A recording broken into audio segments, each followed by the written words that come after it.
It's football, Frank. What do you think we're talking about right now, my man? Super Bowl? No, Super Bowl's done and over with. We are talking about Free agency? the Boz. The Boz. He was born on March 9th, 1965. Now he trademarked his own name, his own nickname, the Boz. Brian Bosworth wasn't just a football player, he was a brand. Great 30 for 30 on him, by the way. Also, if you look up here, Kentucky hero, Rex Chapman. I was about to say, look at the Rex Chapman up there. That's something I think we also need to do is I need to go just find old Sports Illustrateds just to see what's on the cover. Woof. I still have one from when Florida State won their 2000 championship around here somewhere.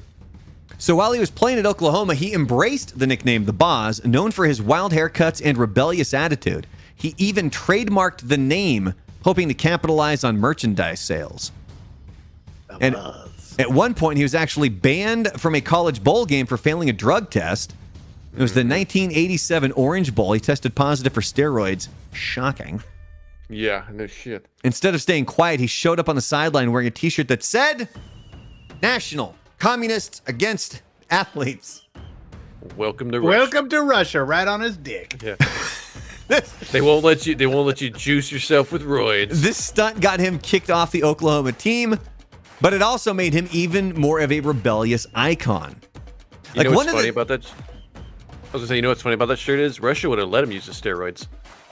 They probably would have provided it for him. Yeah, they would have said, please take more. I mean, he's kind of got a Drago look going on there. there. He does look like Drago. They love their athletes using steroids. They would have just gave them to him in friggin' salad. Eat more. Bosworth had one of the worst NFL contracts in history. Despite playing just 2 seasons in the NFL, Bosworth signed a 10-year, $11 million contract with the Seattle Seahawks, making him one of the highest paid rookies at the time.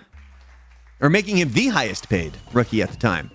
His career was cut short due to injuries, and he never lived up to the hype. The Seahawks eventually voided the remaining years on his contract, making it one of the worst long-term deals in NFL history. And while he was a Seahawk, Bo Jackson ran his ass over. Yeah, that's the only thing I remember about him is my friends telling me how he got ran over.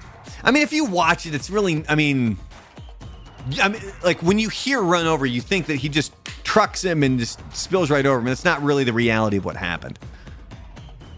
But yeah, one of the most infamous moments in NFL history is when Bo Jackson, and this is the way that wrote this, was Bo Jackson absolutely trucked Bosworth during a 1987 Monday Night Football game. That's not, I mean, he does run over him and he scores a touchdown, but it wasn't really, you know, as it's Bo portrayed Jackson's there. done that to how many? Yeah. Linebackers and defensive people. By the way, we got screwed, man. With Bo Jackson injuring his hip, we could have had a lifetime of that guy just being amazing. You know who originally And drafted football him? and baseball. You know who originally drafted Bo Jackson? Who originally drafted Bo Jackson? Tampa Bay. The Tampa Bay Buccaneers originally drafted Bo Jackson? Yeah, remember he was going to sit out the whole year and go play baseball, so they had to trade him. He could have been a Buck, but he didn't want to because he knew that they sucked. Woulda, coulda, shoulda. Or he threatened to sit out, I think is what it was, if they drafted him. It was something like that. A month before the 1986 NFL Draft, Tampa Bay Buccaneers owner and Alabama alum Hugh Culverhouse took Bo Jackson on a private jet to visit with the team and get a physical during his senior baseball season. Jackson was told by the Buccaneers that the trip had been cleared by the NCAA and SEC. In truth, it had not. And because the SEC barred athletes from being professional in one sport and amateur in another, he was declared ineligible near the tail end of his senior baseball season. Years later, Jackson told ESPN that he has long believed the Buccaneers sabotaged his collegiate baseball career because of the season he was having. He was so angry at the Buccaneers' actions that he vowed never to play it down for them, going as far as to tell Culverhouse, "You draft me if you want, you're going to waste a pick. I can promise you that." Yep. Despite all of that, the Buccaneers drafted Jackson with the first overall pick in 1986 draft. Yeah, because that was a smart owner. Jackson turned down the Buccaneers contract offer.